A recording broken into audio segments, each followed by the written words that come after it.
Ce mois-ci, Erwan, Enquête de région se met au vert. Les champs, les vaches, les vergers, l'air pur. Oui, sympa peut-être, mais aussi pas de téléphone, pas de médecin, de moins en moins de services et la voiture toujours indispensable pour se déplacer.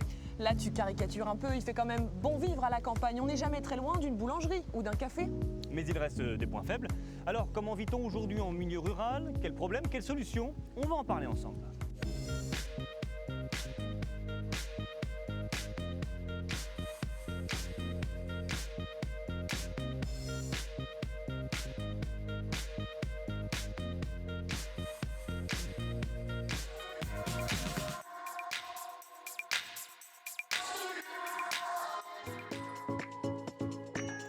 Dans cette émission, on vous emmène dans notre campagne, là où vit un Normand sur deux. Nous irons d'abord dans le département de l'Eure, dans le joli village de Lyons-la-Forêt.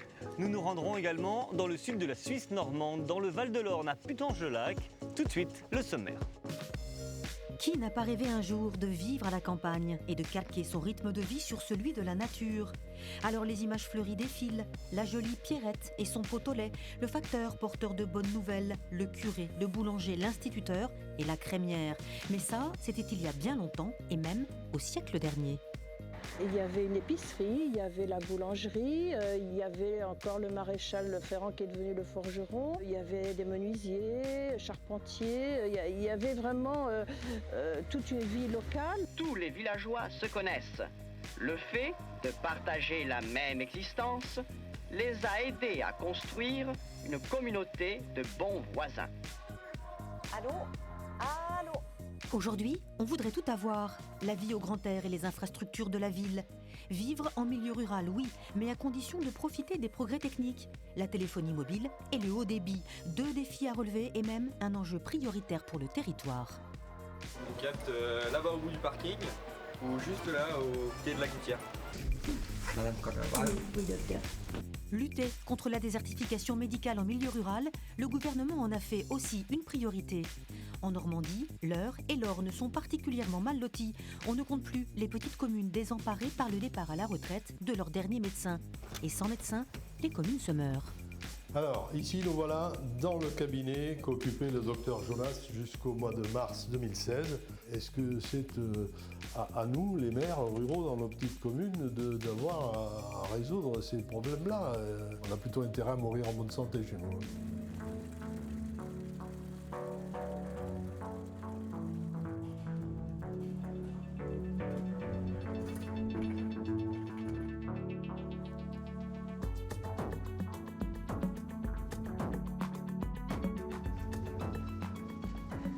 Bienvenue à Lyons-la-Forêt, dans l'Eure, à une quarantaine de kilomètres de Rouen, un bourg pittoresque de 800 habitants labellisé comme l'un des plus beaux villages de France. Un décor de carte postale, avec ses maisons à colombage, sa halle au grain qui attire les touristes.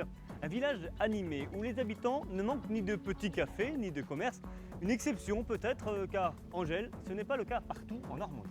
D'ailleurs, tu as pu le vérifier dans une petite commune au sud du Calvados. On te suit.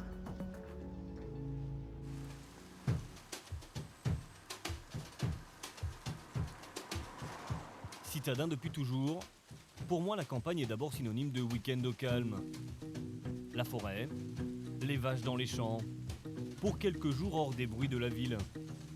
Mais vivre à l'année en zone rurale, est-ce finalement si différent? Pour m'en rendre compte, j'ai choisi un village à 1 heure de route de Caen. Le Gars, 200 habitants, aux confins du Calvados et de la Manche. Un petit coin reculé, encore loin d'une certaine civilisation du téléphone portable.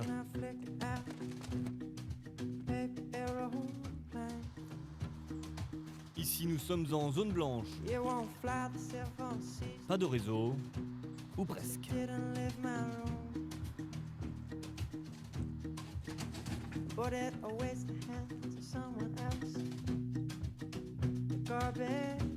Bonjour. Bonjour. Alors, est-ce que vous pouvez me dire où est-ce qu'on peut capter ici? C'est pas tout près, il va falloir prendre la voiture et puis vous allez faire 1 kilomètre.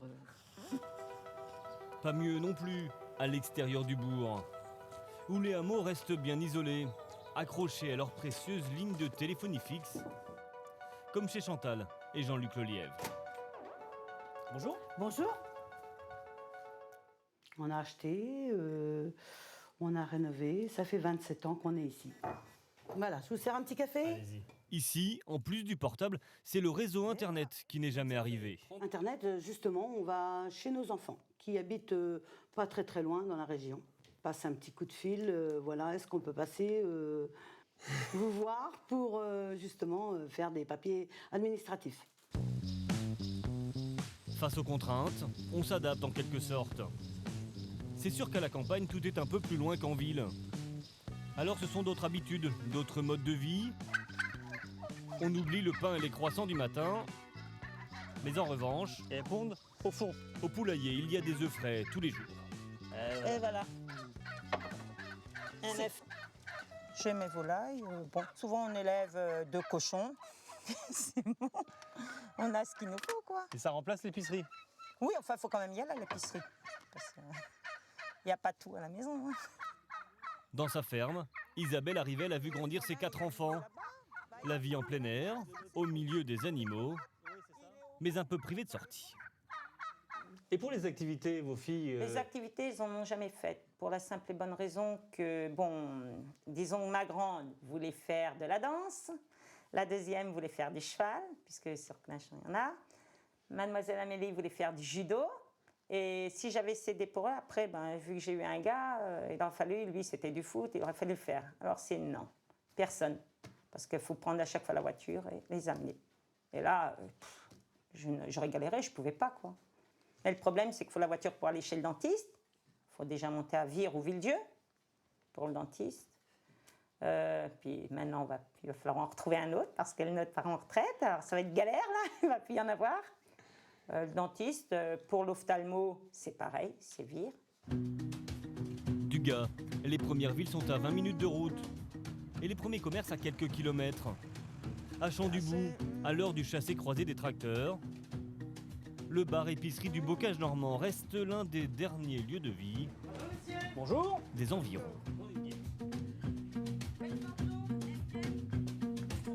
Heureusement qu'on ne fait pas que le café, hein, parce qu'il y a le côté bar, le côté restaurant, le côté épicerie, le côté tabac, les journaux, le service poste, le service point vert, service banque, le gaz, le dépôt de pain. Ben, on essaye, parce que si on fait que du bar, on va mourir. Et moi, ça fait 6 ans et demi que j'ai repris, ça a été fermé quand même plus d'1 an et demi. Et je pense que ça a fait beaucoup de mal, hein. Les gens se sont rendus compte aussi que c'est quand même important. Un dynamisme porté depuis quelques années par de nouveaux habitants. En cette fin de journée, autour du comptoir de Nathalie, la clientèle est en grande majorité d'origine britannique.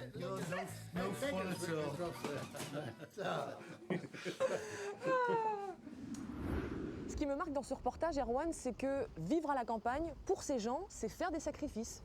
Peut-être, mais toutes les personnes que j'ai pu rencontrer en faisant ce reportage ne le vivent pas du tout comme ça. La notion d'éloignement est en fait totalement intégrée à leur vie. Pour eux, c'est normal de rester à la maison. D'abord, il y a beaucoup de choses à y faire, surtout si l'on vit dans une ferme. Et puis, c'est une contrepartie d'une qualité de vie que vraiment tous mettent en avant. Est-ce qu'ils n'ont pas un sentiment d'isolement ? Ils ne le ressentent pas vraiment comme ça. Et puis d'ailleurs, si on regarde la Normandie, il n'y a que très peu de zones rurales qui soient à plus de 15-20 minutes maximum en fait d'une ville moyenne avec ses commerces, ses services, son cinéma.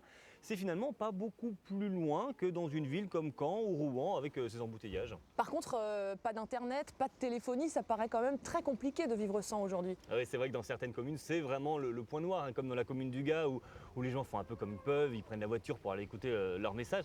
La mairie du Gard, elle attend avec impatience l'installation d'un pylône téléphonique qui est prévu pour l'an prochain, même si ça a pris un peu de retard. Une installation qui est financée par l'État car la commune, comme une vingtaine d'autres en Normandie, est reconnue zone blanche centre-bourg, c'est-à-dire qu'elle ne capte aucun réseau téléphonique au cœur même du village. Alors il y a ces communes où on ne capte pas du tout, il y a quelques communes où on capte un petit peu, il y en a une centaine dans le département de l'Eure. C'est un inconvénient pour les particuliers comme pour les professionnels. Allô ? Allô ? Allô ? Voilà le genre de situation que vous avez déjà forcément connu. Nous sommes à un endroit où le débit n'est pas satisfaisant. Le département de l'Eure, dans lequel nous sommes, en a recensé 150 communes concernées par ce problème. Pire encore, quand le réseau est totalement absent, nous sommes alors en zone blanche, comme ici, à Livet-sur-Authou, 150 habitants, quelques troupeaux de vaches, un moulin et pas un seul portable qui fonctionne à la ronde. En 2015, quand il y a eu l'enquête pour nous classer zone blanche, il y a eu un premier relevé fait ici dans la cour de la mairie et après dans un rayon de 500 mètres pour savoir s'il y avait un opérateur accessible. Et la réponse est nette, aucun des 4 opérateurs n'a investi ici, pas assez rentable. Le village est inscrit sur ce qu'on appelle la liste Macron. On leur assure alors qu'un opérateur aura bientôt l'obligation de couvrir la zone. Le fait d'avoir été inscrit sur cette liste Macron, qu'est-ce que ça a changé pour la commune? Au jour d'aujourd'hui, rien.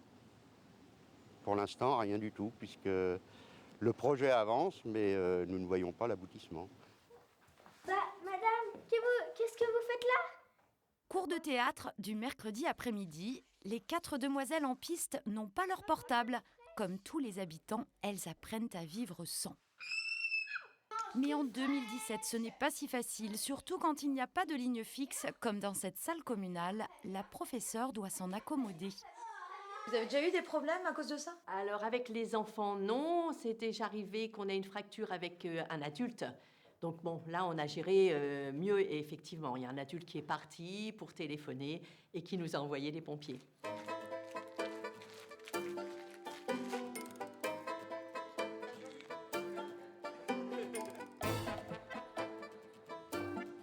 On capte là-bas au bout du parking ou juste là au pied de la gouttière. Et encore, faut pas espérer appeler trop longtemps. Et des fois sur le banc. Et pas envoyer de message. Si les gens préfèrent en rire, le sujet est grave. Le maire nous emmène dans l'entreprise du village. Ici aussi, on se plaint de la pauvreté du réseau. Alors là, vous cherchez à nous prouver à quel point c'est compliqué. Et là, vous allez voir, vous allez vous rendre compte par un témoignage que c'est très compliqué, mais surtout pour un chef d'entreprise. C'est la femme du patron qui en pâtit le plus directement. Avec 18 salariés, cette PME est spécialisée en équipements industriels. Florence doit fournir devis, déclarations, virements, tout ça par ordinateur et là aussi ça coince. À un moment donné, ça coupe. Donc ça bloque. Donc il faut que je ferme, que je revienne, que je refasse. Voilà, et peut-être 400 fois. Donc une opération qui pourrait me prendre 10 minutes, déclaration de TVA en prenant son temps, vérifier, c'est 10 minutes. Moi, je peux mettre jusqu'à 3 quarts d'heure. Petite lueur d'espoir, le maire de Livet-sur-Authou et celui du village voisin ont enfin reçu les documents pour l'installation d'une antenne.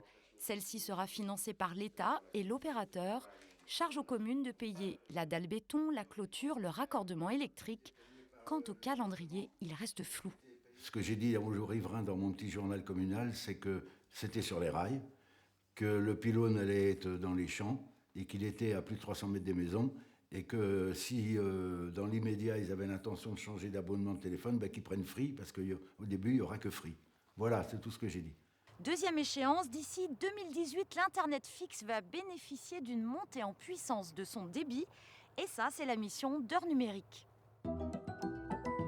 Heure Numérique est chargée de déployer la fibre optique dans le département. Si les agglomérations d'Évreux, Vernon et Louviers sont prises en charge par les opérateurs privés, pour les 636 communes restantes, c'est aux collectivités de prendre le relais. Le directeur sillonne régulièrement la campagne pour contrôler les travaux. C'est le département, effectivement, qui a choisi de suppléer l'absence des opérateurs, l'absence d'investissement propre des opérateurs. Ce n'est pas une compétence obligatoire, mais c'était véritablement nécessaire parce que l'attente est très très forte. Et pourquoi les opérateurs ne le font pas? C'est pas assez rentable, pas assez vite rentable. C'est un argument purement financier.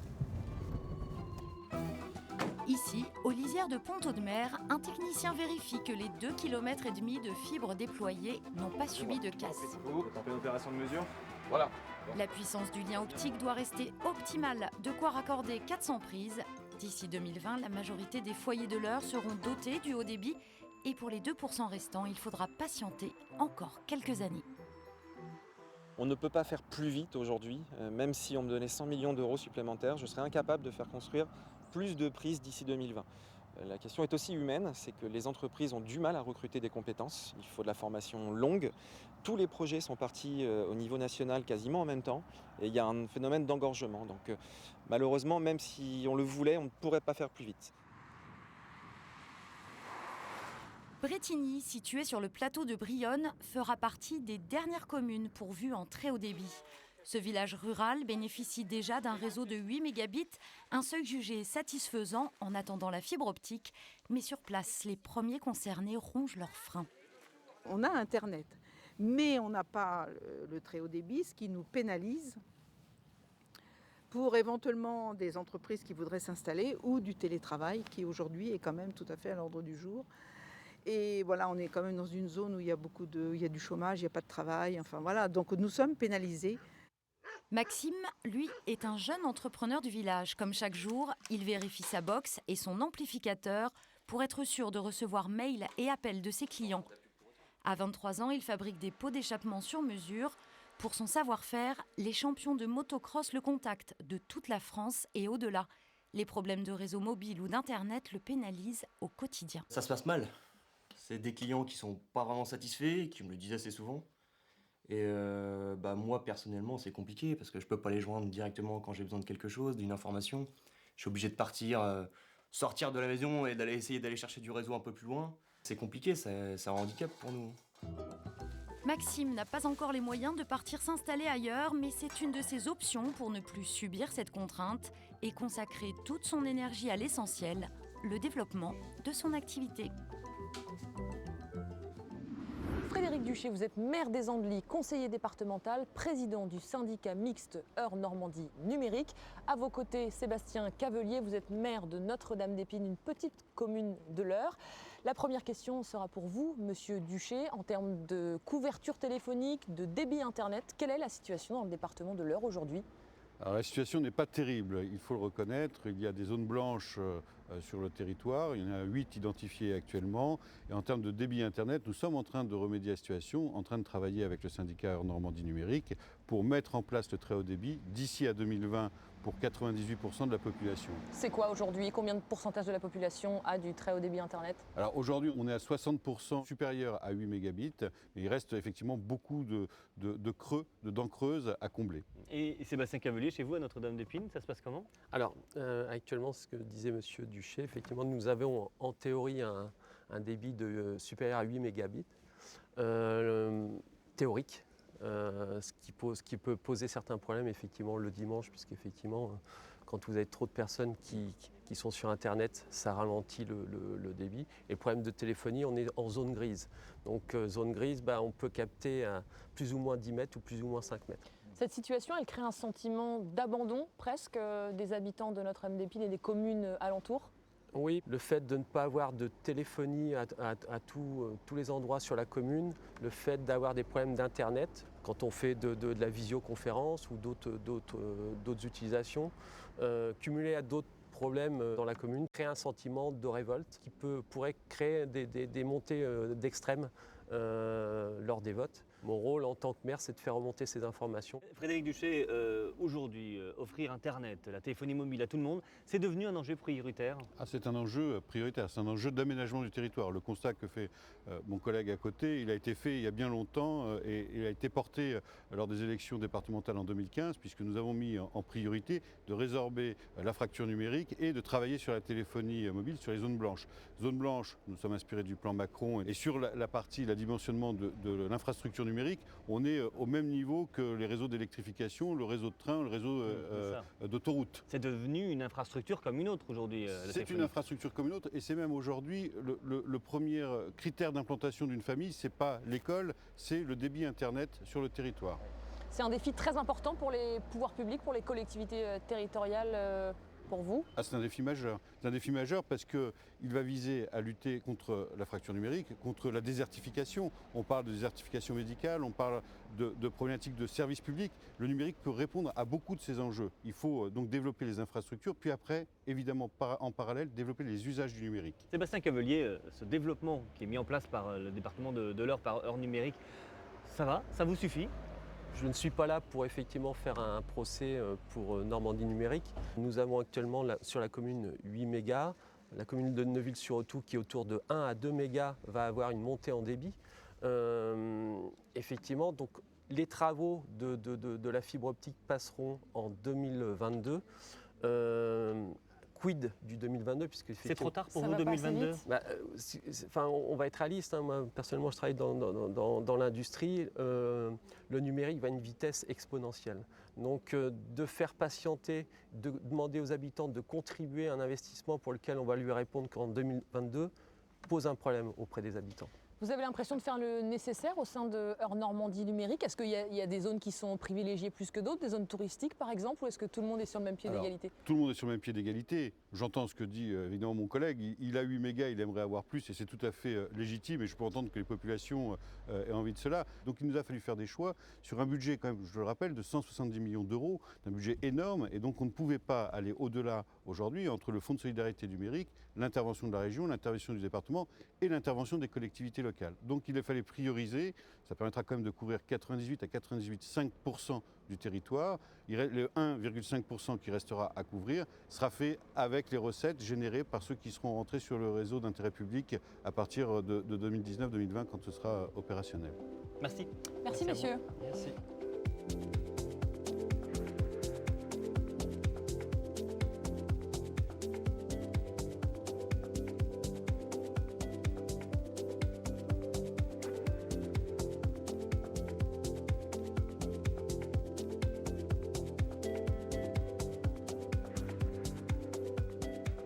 Changement de décor, nous voici à présent dans l'Orne, dans le village typique de La Carneille, avec son église et sa halle au beurre du 19e siècle, un cadre qui n'a pratiquement pas changé depuis plus d'un siècle. La Normandie reste une région rurale. Si la densité de population est proche de la moyenne nationale, elle est très faible dans certains départements comme la Manche et surtout l'Orne. Car l'Orne compte 47 habitants au kilomètre carré, 2 à 3 fois moins que la moyenne régionale.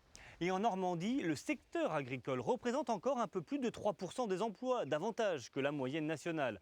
84% des communes sont rurales, un Normand sur 2 y habite. Et nos campagnes vieillissent. Les départements les plus ruraux sont aussi ceux où la moyenne d'âge est la plus élevée. Des aînés qui ont vu leur quotidien se transformer au fil des décennies. Hier, l'électricité, puis la télévision sont entrés dans les foyers. Comment vivait-on avant? Petit retour en arrière. Ah, la vie au grand air, l'alimentation saine, le contact avec la nature, les animaux, loin de l'agitation citadine. Cette vie paisible de village, Nicole l'a vécue, depuis son enfance jusqu'à sa retraite aujourd'hui dans la plus rurale des villes du Pays de Caux, Yvetot. Elle se souvient. C'était important, hein, le passage du facteur.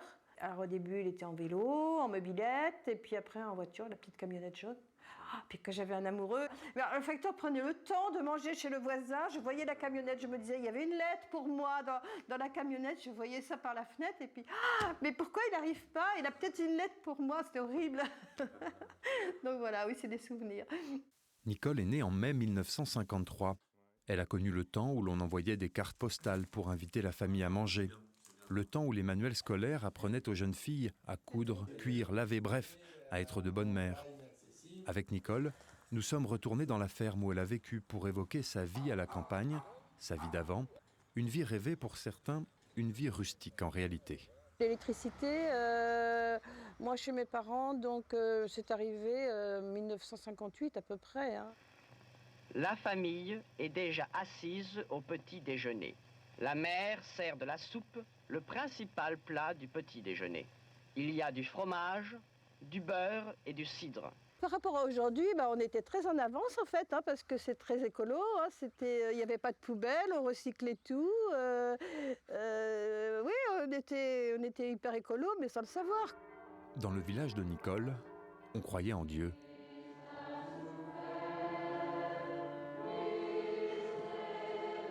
Tout le monde allait à l'église, enfin tout le monde allait à la messe, tous les enfants faisaient leur profession de foi et j'ai pas souvenir de camarades de classe qui ne seraient pas allés au caté et qui n'aient pas fait sa communion solennelle. On vivait tous la même chose, quoi. Donc on savait pas qu'il y avait d'autres façons de vivre en fait. Il y a toujours le temps de causer un peu avec le curé du village. Et quand Nicole parle de son instituteur, communiste forcément, l'émotion trouble encore sa voix. Oh, je l'adorais. Il s'appelait Monsieur Capron et c'est vrai que je suis émue d'en parler. Ah oui, non, il était génial. L'honnêteté, des gens droits, des gens qui croyaient en nous, qui me disaient tu es capable de faire des choses, tu as des capacités, tu peux faire des choses. Non, c'était génial. Le village d'enfance de Nicole a compté jusqu'à 7 cafés. Il fallait bien ça pour étancher la soif de la main-d'œuvre agricole, nombreuse. Il y avait une épicerie, il y avait la boulangerie, il y avait encore le maréchal Ferrand qui est devenu le forgeron, il y avait des menuisiers, charpentiers, il y avait vraiment toute une vie locale. Tous les villageois se connaissent. Le fait de partager la même existence les a aidés à construire une communauté de bons voisins.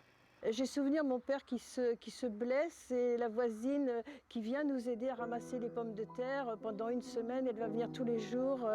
Non, il y avait vraiment une solidarité, c'était génial.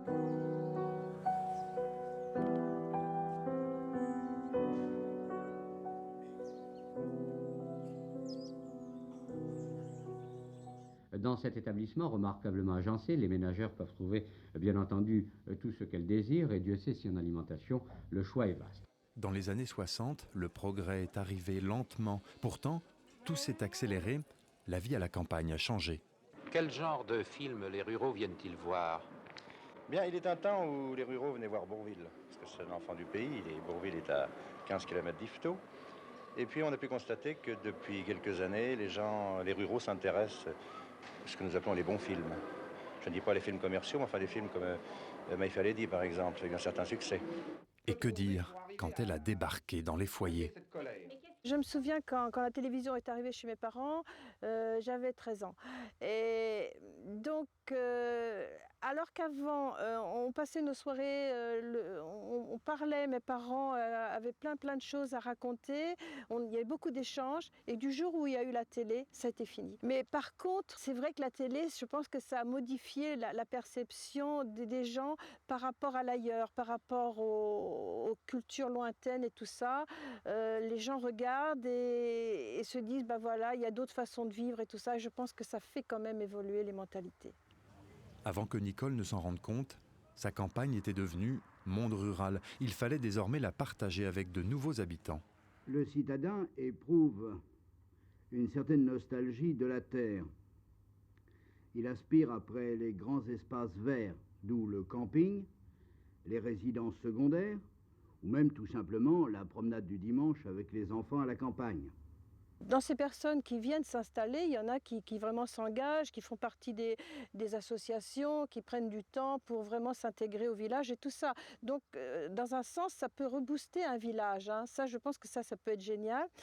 Par contre, moi, ce que je me dis, c'est qu'autrefois, quand je regarde les archives familiales, je me rends compte, par exemple, que ma grand-mère, elle avait une couturière qui était dans son village, elle allait à l'épicerie. Il y avait vraiment, c'était un lieu de vie, un lieu d'échange, et tout le monde se faisait vivre les uns les autres, en fait. Si les gens viennent simplement habiter, et puis qu'après, ils vont au supermarché faire leurs courses, c'est dommage, c'est dommage. Je pense qu'il y a des choses à faire au niveau des villages. Longtemps, la campagne s'est confondue avec le monde agricole. Les agriculteurs ne représentent désormais qu'une petite partie de ses habitants. La campagne de Nicole a changé, mais elle est aujourd'hui plus peuplée qu'en 1950 et gagne des habitants chaque année.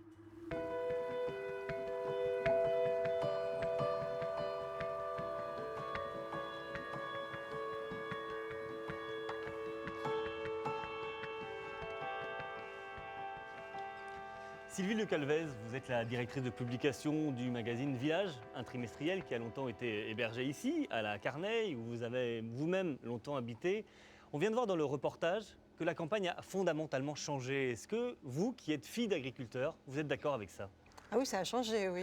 Déjà, dans ce village de la Carneille où on a mis la rédaction pendant 15 ans, hein, donc une grande période, quand on était au XVIIIe siècle, il y avait le double d'habitants.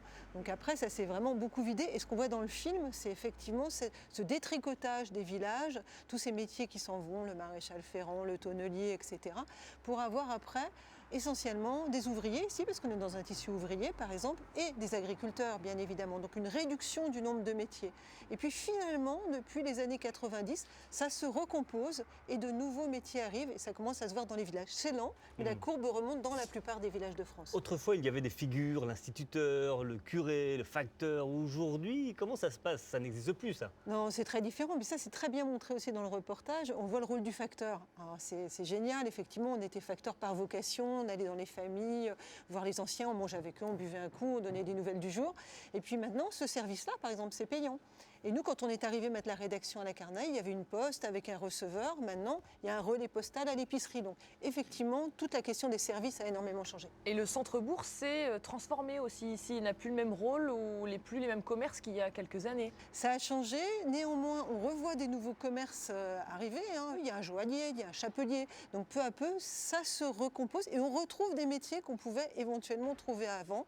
Sauf que les habitants y croient à peine. C'est-à-dire que ce changement qui s'est fait sur ces 20 dernières années, eh bien on se dit mais qui sont ces gens qui arrivent, est-ce que ça va marcher? Oh non, ça ne va pas marcher. Et même des chambres consulaires, chambres de commerce, ont du mal à croire à l'économie possible, alors que si ça fonctionne, on peut faire revivre des centres-bourgs. Il faut de la volonté, il faut trouver du foncier qu'on peut remettre en état, des logements qu'on remet aux normes, mais il y a des possibilités pour demain. Et du coup, c'est une nouvelle population qui s'installe? Oui, beaucoup d'urbains ont décidé quand même de quitter la ville à partir des années 90 pour s'installer en milieu rural, souvent parce qu'ils avaient des enfants en bas âge et qui voulaient de l'espace, de la qualité de vie, la qualité d'air. Il y avait des allergies, des problèmes de stress, de pollution.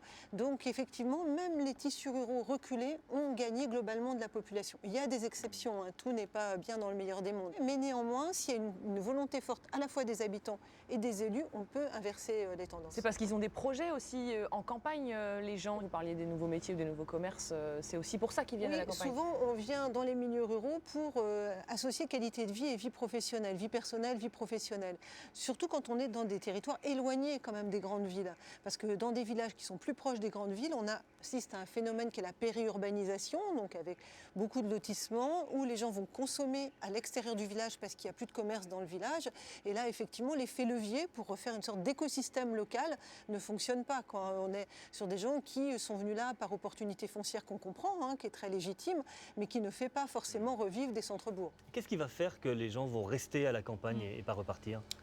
À la fois la qualité des paysages, la qualité du patrimoine, le coût bien sûr du logement et la vie locale. Plus il y a un tissu associatif vivant, plus il y a des élus dynamiques, plus il y a des projets pour valoriser une ressource locale, peut-être le bois à certains endroits ou la terre pour des villages de poterie ou autres, plus ça fonctionne. Et plus il y a un attrait touristique au village, voilà, Carneille c'est joli, plus on peut développer ça, plus ça fait venir aussi après des habitants qui sont contents de vivre là. C'est ça le remède contre la désertification rurale, c'est le commerce, c'est le tissu social, c'est c'est la vie, c'est tout à mener à la fois. Donc c'est lourd, c'est pas facile quand on est élu.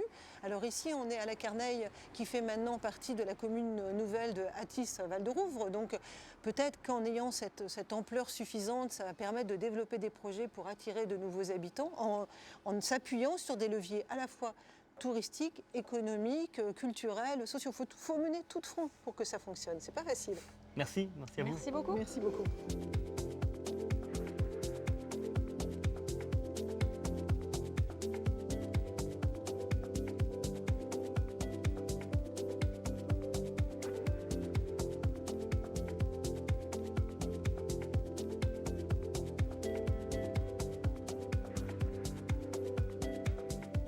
Toujours dans l'Orne, nous nous sommes déplacés de quelques kilomètres pour rejoindre le centre-bourg de Putange. Ici, on trouve encore une poste, une gendarmerie, des écoles, un collège, une maison de service public et très bientôt, un pôle de santé. Comment une commune peut-elle sauver ses services de proximité? Comment Putange y est-elle arrivée? L'une des solutions, se regrouper, comme ici, au sein de la communauté de communes du Val d'Orne, communauté de communes dont vous êtes la présidente, Monique Guibou. Merci de nous accueillir. C'est vraiment en se regroupant que l'on peut sauver ses services publics? Absolument. Quand on est seul, on ne fait pas grand-chose. C'est un cercle vertueux. Plus on a de services publics, plus on a de monde. Et plus on a de monde, plus on garde aussi nos administrés sur le site. Voilà, et on leur apporte un confort dont ils ont besoin parce qu'on a quand même une population âgée. Qu'est-ce qu'il leur faut, du coup, un minimum? C'est surtout les professionnels de santé. La santé Et pour les jeunes, le collège, l'école primaire, l'école maternelle, avoir une gendarmerie, avoir une trésorerie, avoir un notaire, avoir des structures dont on vit et on a besoin. La santé, c'est votre défi depuis Pour 8 moi, ans, presque depuis voilà. 10 ans. En mars 2018, oui. va ouvrir un pôle de santé à Putange. Pourquoi c'était si important pour vous? Pour garder déjà des professionnels de santé qui nous ont réclamé ce pôle de santé pour pouvoir rester. Et un pharmacien qui aussi a besoin, puisque s'il n'y a pas de médecin, il n'y a plus de pharmacien. Et aussi d'autres soins, des kinés, des psychologues. On a presque tout rempli dans notre pôle de santé. Comment est-ce que vous expliquez que Putange arrive à accueillir, à garder ces services publics-là, alors que d'autres communes n'y arrivent pas aussi bien? On est ensemble, on est solidaires. J'ai 27 délégués communautaires et on tire la charrette tous dans le même sens. Mais est-ce que ça suffit, ça? Oui, un dynamisme peut faire évoluer plein de choses. Et puis avoir aussi des relations en haut lieu. Il faut que les habitants jouent le jeu également de ces services de proximité, oui. qu'ils les utilisent, qu'ils aillent dans les commerces ici sur Putange et non pas à 30 km d'ici dans les grands centres commerciaux. La population est déjà quand même un peu âgée, donc la voiture, ça leur fait un peu peur. Et leur apporter des services chez eux, pour eux, c'est indispensable. Et attirer éventuellement d'autres jeunes, de la jeunesse, des nouveaux couples. Oui, parce qu'on est géographiquement sur le bord du Calvados, où le mètre carré est quand même tout à fait différent du nôtre. Et maintenant, des jeunes construisent beaucoup. Et on garde une population jeune qui évolue et qui se mélange très bien à notre population âgée. Merci beaucoup, Madame Guibaud. Merci.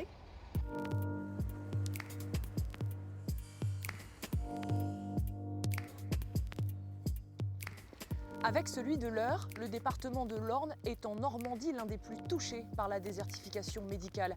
À l'image de ce qui se construit ici, à Putange, les pôles de santé sont une des réponses privilégiées à la pénurie de médecins. Dans l'Orne, on dénombre moins de 7 médecins pour 10 000 habitants et la situation s'aggrave. Alors, quelle solution? Enquête. Alors, ici, nous voilà dans le cabinet qu'occupait le docteur Jonas jusqu'au mois de mars 2016. Un cabinet vide, sans médecin. Le maire des Rives d'Andenne a décidé de le conserver tel quel, dans l'espoir de trouver un successeur. Tout est resté à peu de choses près dans l'état où il l'a laissé. Ici, la situation est catastrophique. Départ à la retraite, décès, 4 médecins présents sur la commune il y a encore 1 an et demi, un seul au 1er janvier prochain. Est-ce que c'est à nous, les maires ruraux dans nos petites communes, d'avoir à résoudre ces problèmes-là? Vous vous sentez démunis? Ah, totalement. On a plutôt intérêt à mourir en bonne santé chez nous. Hein. Voilà. Fin 2014. Dans le bocage ornais, la situation est particulièrement inquiétante. Dans un périmètre de 30 km, 5 médecins partent à la retraite d'ici la fin de l'année. C'est ainsi plus de 8000 personnes qui vont se retrouver sans généraliste. À la pharmacie, on ne parle que de ça. Si chez vous, vous en avez appelé 7 ou 8 ou 9, ou je sais plus. J'ai appelé au moins 7 médecins. Ils ne prennent pas. Soit qu'ils consultent sur rendez-vous, donc ils ne peuvent pas nous prendre. Et quand ils consultent sans rendez-vous, les salles d'attente sont pleines, ils nous disent de ne pas venir. On va aller vers les urgences, mais est-ce que c'est une solution? J'en sais rien. Il va falloir qu'on nous trouve une solution, mais laquelle, je ne sais pas. Pour beaucoup, le premier réflexe, c'est de se tourner vers son pharmacien. Merci bien. Merci. On fait en fait le premier tri finalement chez les patients, chez les malades. Et c'est vrai que nous, n'étant pas médecins, on n'est pas formés à ça. On ne sait pas le faire, donc on le fait pour dépanner, pour arranger les gens. Mais à chaque fois, on se demande si on risque pas de faire une erreur médicale. Dans l'Orne, on compte moitié moins de médecins que la moyenne nationale. Et les départs à la retraite s'accélèrent. La moyenne d'âge aujourd'hui approche les 58 ans. Un médecin sur 4 a plus de 65 ans. Pour enrayer cette désertification médicale, le département a mis la main à la poche et créé une cellule de crise unique en France autour des acteurs de la santé. Donc nous avons engagé un certain nombre de mesures pour inverser la tendance, notamment dans une démarche de recrutement de médecins à diplôme européen pour combler, la carence de médecins français. Le département a ainsi débauché une vingtaine de médecins européens en passant par un cabinet de chasseurs de tête. Le docteur Vidal, par exemple, est arrivé il y a 1 an et demi d'Espagne, sans parler un mot de français. Ok. Donc à partir de la 2e semaine, on va prendre un demi de 20 mg et un comprimé demi de 5 mg. Avec sa femme et ses 3 enfants, il a été accueilli comme le Messie. J'ai senti qu'ils ont besoin de moi, ils vont prendre soin de moi et de ma famille. Le docteur Vidal a repris ce cabinet fermé depuis un peu plus de 2 ans. Aucun médecin français ne voulait s'y installer. Je ne comprends pas pourquoi. Mais tout le monde m'explique une chose différente. Il n'y a pas de médecins, la fac s'est fermée pour les médecins. Après, les médecins veulent travailler sur les grandes villes, pas la campagne. Mais je ne sais pas pourquoi. Parce qu'on travaille bien ici. Tout est clair. Oui. Même avec mon français. Ça va très très bien. Pour attirer les médecins, des pôles de santé sortent de terre un peu partout en Normandie. L'idée, regrouper spécialistes, infirmières, généralistes au même endroit, car aujourd'hui les médecins ne veulent plus travailler seuls et être surchargés de paperasse. Bonjour la Chadet. Le docteur Gall a créé le pôle de santé de Mortagne-au-Perche il y a 2 ans. Avec 60 professionnels aujourd'hui, le site est déjà trop petit. C'est le monde qui a attiré le monde. Et à côté du premier recours, on a beaucoup de second recours qui viennent avec un orthopédiste, un neurologue, des cardiologues. Des spécialistes souvent parisiens qui profitent de leur maison secondaire dans le Perche pour ne travailler seulement que quelques heures par semaine. En revanche, pas de nouveaux généralistes. Le pôle de santé n'est pas un remède miracle, mais il est aujourd'hui incontournable. Les médecins ne veulent pas forcément travailler 70 heures par semaine. Et pour un jeune, à plus forte raison une femme, puisqu'il y a plus de femmes en médecine actuellement que d'hommes, c'est quand même plus facile pour elle d'avoir des plages de libre en travaillant au sein d'une structure où tout va être planifié, organisé, où il va y avoir une continuité des soins. Pourtant, seulement 2 jeunes médecins se sont installés dans l'Orne ces 2 dernières années, alors qu'à chaque rentrée, le département accueille en stage environ 200 étudiants en médecine. Je pense que tu vas avoir un effet anxiolytique, il va pouvoir rebaisser après. Et tu le revois dans un mois. D'accord. À 28 ans, après 9 ans d'études, Pierre-Sylvain Couvet termine son internat à Alençon auprès du docteur Bischoff. Il prévoit de travailler quelque temps ici après l'obtention de son diplôme. Pour lui, si les jeunes ne s'installent pas en campagne, c'est avant tout parce que la formation est longue. Ils se retrouvent à faire toutes leurs études, leur vie dans des grandes villes. Et à un moment, quand on se retrouve à vivre au même endroit pendant un certain temps, on a des habitudes. Et donc ces jeunes sont potentiellement intéressés à rester près de leur lieu de vie. Le gros souci, c'est surtout le problème du conjoint, qui n'a pas forcément de travail ici, ou un poste qui lui corresponde. Ça, c'est quand même la majorité du problème.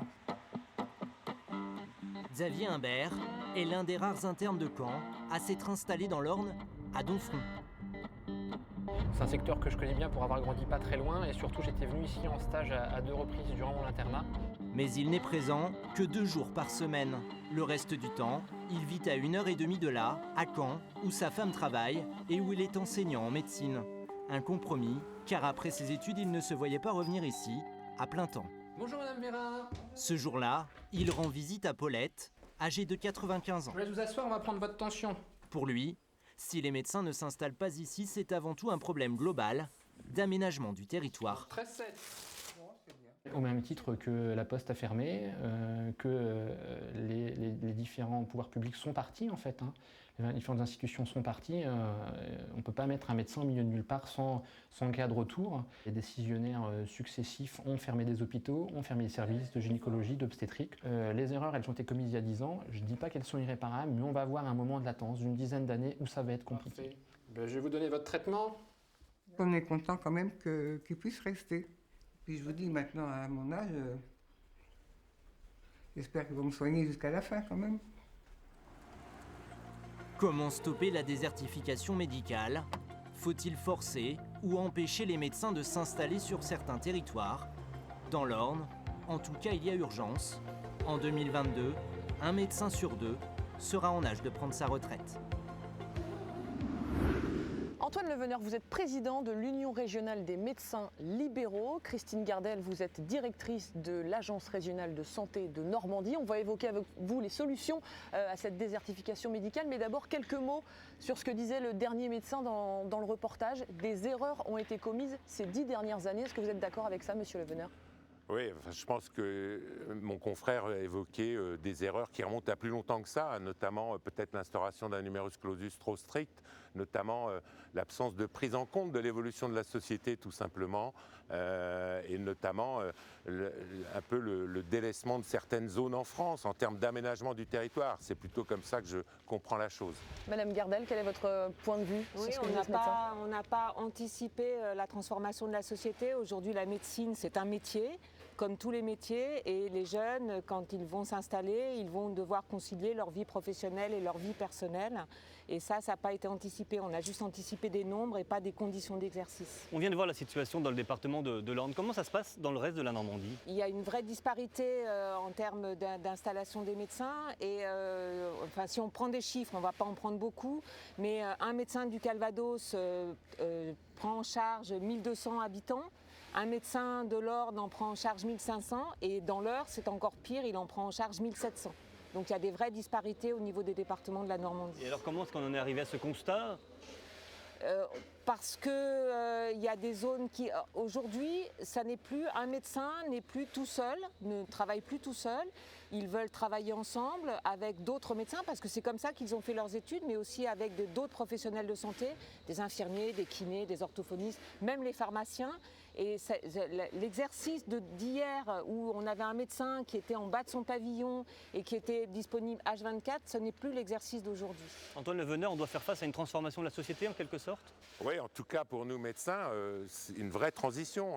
Le cabinet dans le jardin de la maison familiale pendant des dizaines et des dizaines d'années, c'est fini. Aujourd'hui, on est dans des structures modernes, enfin on tente de le faire, comme ici à Putange où on est aujourd'hui, et c'est bien, c'est une réalisation intéressante pour la population d'abord, et puis bien évidemment des conditions d'exercice rénovées pour les jeunes professionnels. Le gouvernement a annoncé il y a quelque temps des mesures pour lutter contre cette désertification médicale et notamment des incitations financières pour l'installation des jeunes médecins. Est-ce qu'il faut obliger ces jeunes médecins qui sortent de la fac à s'installer en milieu rural ? Bah écoutez, je crois qu'il faut, alors là, il ne faut pas se leurrer, il ne faut pas se tromper. Tout ce qui a été fait à l'étranger, notamment en Allemagne ou dans d'autres pays autour de nous, où on a mis de la coercition et où on a dit « toi, tu vas aller t'installer là », ça a été un échec flagrant. Et donc, je vous demande de considérer simplement que l'âge d'installation moyen d'un généraliste en France est de 39 ans et que 7 fois sur 10, on parle d'une femme maintenant. Donc, si vous imaginez qu'une femme de 39 ans va aller s'installer médecin généraliste parce qu'on lui dit « toi, tu vas là », je peux vous dire qu'elle est foutue pour le système, si on peut dire, et qu'elle fera tout sauf de la médecine, et on l'aura vraiment perdu pour le coup. Madame Gardel, l'une des solutions proposées par le gouvernement, c'est le doublement des pôles de santé, comme ici. La Normandie est pionnière en la matière, avec bientôt une centaine de pôles de santé, pour 160 sur la France entière. En quoi est-ce que regrouper des médecins dans un même lieu, ça permet de lutter contre la désertification médicale? C'est comme ça que les jeunes veulent travailler, donc ça ils veulent travailler ensemble. Et un pôle de santé, ça veut dire un projet médical qui est partagé par toute une équipe, par des médecins, mais aussi par des personnels soignants, par des infirmiers, les kinés, etc. C'est-à-dire que ça n'est pas seulement mettre les médecins à côté les uns des autres? Non, c'est aussi partager les prises en charge, c'est-à-dire comment est-ce que je vais prendre en charge en fonction des maladies, et donc tout le monde se met d'accord. Et ça libère du temps médical. C'est-à-dire que le médecin, il doit faire ce pourquoi il a été formé et ce pourquoi il est indispensable. Le médecin, il fait de la médecine. Et comment on fait pour libérer ce temps-là? Eh bien, par exemple, au niveau de l'agence, au niveau de la région, on fait ce qu'on appelle des plateforme d'appui, c'est-à-dire que le médecin va pouvoir contacter quelqu'un, lui dire voilà, ce patient, j'il est dans mon cabinet, il sort, il faut qu'il ait une infirmière qui vienne le voir ce soir, demain le kiné qui vienne le mobiliser, il faut qu'on lui apporte des repas et c'est quelqu'un qui va s'en occuper à sa place. Et déléguer, par exemple, confier des actes médicaux à des infirmiers, des infirmières, ce que le gouvernement a appelé des pratiques avancées, est-ce que ça peut être une solution? Ça, pour nous, c'est typiquement le projet d'un pôle de santé, d'un pôle, on parle de projet médical en pluriprofessionnel, avec effectivement non seulement de la coopération, de la concertation pluriprofessionnelle autour du patient, mais effectivement des délégations de tâches. Pour peu que tout le monde soit d'accord pour fonctionner comme ça, et c'est ça qui marche, il faut que tout le monde soit d'accord, on ne peut pas l'imposer, hein.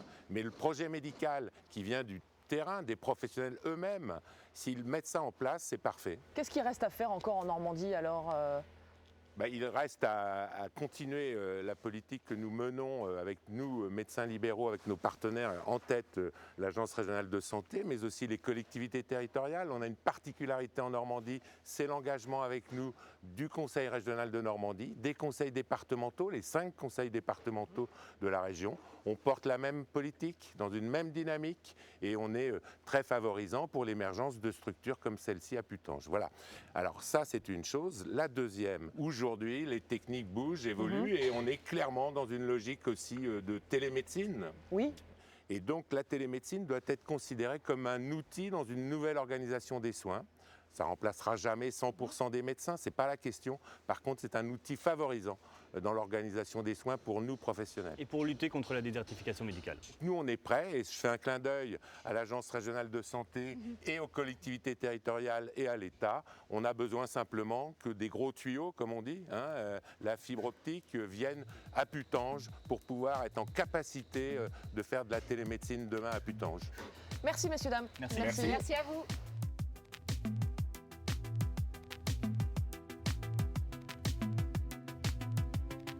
On l'a bien vu, le problème de la désertification rurale ne peut être envisagé que dans sa globalité. C'est l'offre de services qui donne envie de rester vivre à la campagne ou même de s'y installer. Internet, la téléphonie, l'accès aux soins sont autant de défis à relever pour ces territoires ruraux dont les habitants aspirent juste à une égalité de traitement. Depuis des années, l'État s'y est en tout cas engagé. Finalement, comme le disait l'humoriste Alphonse Allais, il faudrait construire les villes à la campagne. Retrouvez cette émission ainsi que les précédentes sur notre site internet. Rendez-vous le mois prochain pour un nouveau numéro d'Enquête de région.